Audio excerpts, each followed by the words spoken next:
Feeling down and low lately?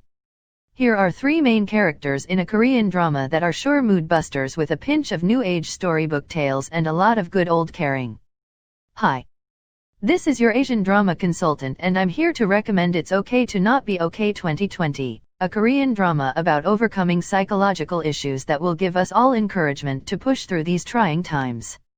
I highly recommend this K-drama not only for its entertainment value but for its well-researched content as well. So if you want to know my recommendations on what Asian dramas and movies to watch, old and new, please subscribe to my YouTube channel and click the notification bell so that I could update you with my recommendations on what to watch that are worthy of your time. Like a true contemporary princess with her deep commanding voice and exquisite face, the female lead So Ye-ji plays the very domineering storybook writer who always gets what she wants by hook or by crook. But underneath her glamorous armor, she suffers from antisocial personality disorder, which is mostly displayed in the gloomy backdrop of the drama. Showing symptoms of disregard for the feelings of others and safety for herself and others without thinking about the consequences of her actions, So Ye-ji's acting is spot on as she herself takes on her own misguided pursuits to help others, in her very reckless manner. From defending a battered wife from her abusive ex-husband, to rescuing a child put in danger by her own sick father, her contributions as a healer are shown throughout the K-drama. Although through much aggressiveness and a bit of violence that she herself is put at risk. Very tough as she may seem, this fragile princess found her healing bit by bit in the drama while she aggressively pursues the apple of her eye, whom she follows to their hometown, the same town where it all started for the 3 main characters. But with a happy ending that you should look forward to. Her path for healing, though riddled with heartaches from parental trauma which she finds again as she returns in the old town, comes from a surprisingly familiar past which she tried to run away from all her life. She is healed when the dark shadow following her since childhood was erased. And upon realizing that she is wanted, cared for and loved, she comes home in her newfound family where she belongs.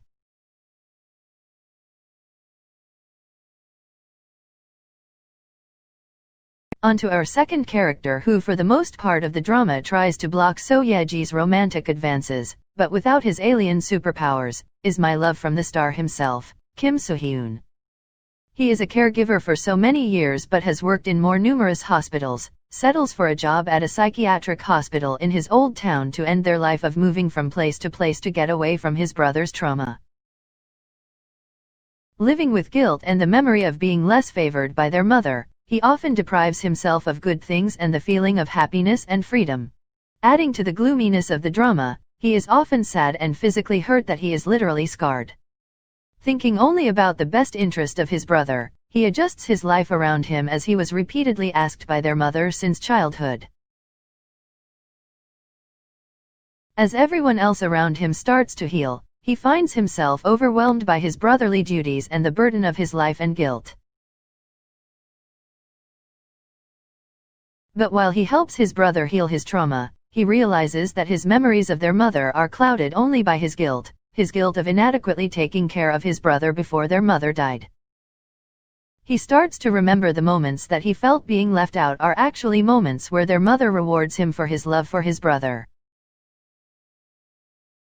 Being coaxed by So Ye-ji to open up to her, he starts to share his romantic memories of her when they were young. He even begins to be protective of her and starts to show affection again until his brother digs the guilt he has been hiding for a long time in a confrontation in the hospital. Kim Soo-hyun finally faces his guilt for wanting his brother dead when they had an accident in the frozen lake, and as he tries to make amends with his brother, they come to an understanding that their own lives are their own and that they will forever be brothers and neither will abandon the other. And finally, we have Oh Jung-se, who plays the role of a person suffering from autism and is the older brother of Kim So-hyun. Actually witnessing their mother's murder, he develops a trauma for butterflies that became seasonal, which is the main reason why they move around so much. Agreeing to find medical help after a chaotic week in their jobs and life, Oh Jung-se returns to their old town and is treated in the psychiatric hospital by the hospital director himself. And as he faces his trauma, his memory of the event became clear and he was able to identify the killer. Oh Jung-se's role as a big brother despite having autism healed both Seo Ye-ji and Kim So-hyun as he stands up for them and take care of them. Just when the two felt vulnerable and sought attention from an older brother, Oh Jung-se welcomes them in open arms and accepted Seo Ye-ji as part of the family. He no less comes to the rescue of a PTSD patient in the bus when he was needed, and knew exactly how to protect the patient as he was protected by his brother.